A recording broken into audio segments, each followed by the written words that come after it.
What does Iska do? Iska stays on Lunaria for some time. She sees the world that they built, the world they saved, the world that Luna is now taking control of. Luna and her people, and it's it's a sight to behold. It's hard to leave. I'm sure. This is her found family. This is her friends. It's sure it's not perfect, but God, of everywhere they've seen, it's probably the best slice of life she's experienced. So after a time, she will pack up, and she will return to Highmount, and she will eventually, finally, reconnect with her mother. It didn't feel right before everything was fixed, but now, with finally a moment's peace, she'll go see her mom for the first time since before she fell sick, and she's got a lot of good stories for her. She'll reconnect with her father. She'll find Astra. They will have a very awkward and bumbling romance for several years.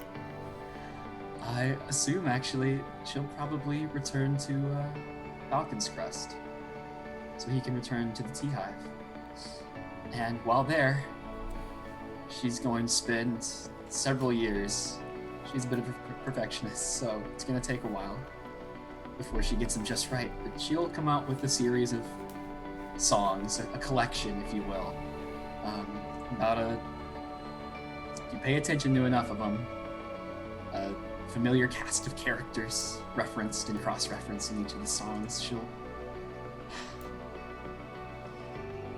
She'll write a almost lore piece of legend about a force of being that exists somewhere in the shadows, somewhere on that line of life and death, the power to essentially force death on anything and anyone, but the judgments and the cool hand to know when and how. A song about not fear of death, almost acceptance and embrace of death.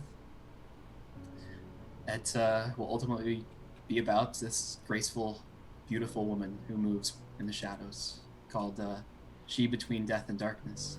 She'll write a song, an anthem almost, about a man reborn, as legend states, many times over, time and time again, but now, at the end of it, in his ultimate form, primed to fulfill his waking and eternal missions. Right that which is wrong, heal what's been harmed, and be the good in the world, with a very simple, punchy title, Justice. She will write a glorified sequel to Children of the Children, about what happens next to the Genasi people, about the home, their newfound home. It's a sequel in the sense that it's a conclusion to a story, but it's also this call and this cry out for, in case there's anyone out there who doesn't know of this place, Lunaria, that this bastion exists in this broken world called the Mother's Land.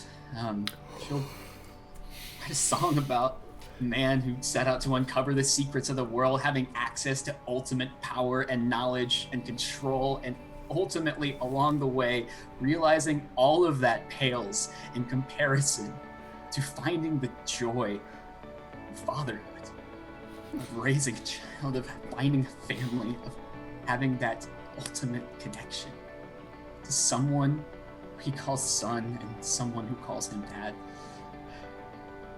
She'll title Father of the First. She'll write a very... It's weird. It's like this bittersweet kind of song that's both very funny and ultimately incredibly sad. About this mythic worldfarer, stranger in every world he went to, but one who found a home in each. Called The Ballad of the Starlight Knight. She'll write one last song about how the world and destiny is weird, it's silly, it's malleable, it's flexible. It's ultimately up to you to embrace it, to change it, to fight it, to run towards it, away from it, but ultimately, it's in your hands. She titles Fate and Other Fickle Things, and after writing another collection of songs to kind of bridge the gaps, she will eventually collect them all into a grand performance, one she can perform, one that she can release and spread out to others, the entire songbook about their story, her story, that she will ultimately title The Reclamation of the Sky.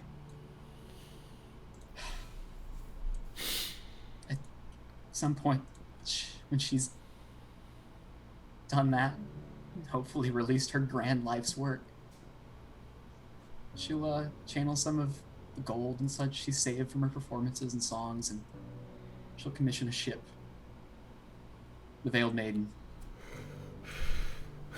And after good years with her mom and her father,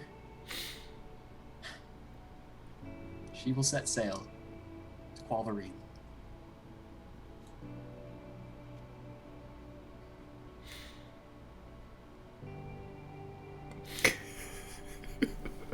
I don't know if I could do six of these, y'all.